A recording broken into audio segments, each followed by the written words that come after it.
தமிழகத்தில் திமுக அரசு நல்லாட்சி செய்தது போலவே விஜயையும் நல்ல திட்டங்களை நிறைவேற்றுமாறு கேட்டுக்கொண்டதாக ஐயுஎம்எல் தலைவர் காதர் மொஹிதீன் தெரிவித்துள்ளார்.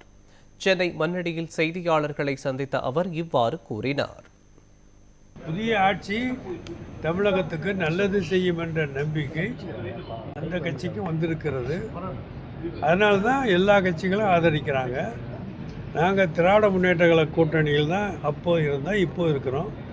ஆனால் திராவிட முன்னேற்ற கழக கூட்டணியில் இருந்த எல்லா கட்சிகளும் இந்த புதிய கட்சிக்கு ஆதரவு கொடுத்துருக்கிறோம்.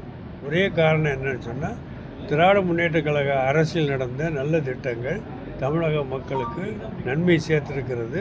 அந்த நல்ல திட்டங்கள் இப்போ நடந்தது மாதிரி இந்த புதிய ஆட்சியிலும் தொடர வேண்டும் என்று நாங்கள் நம்புகிறோம்.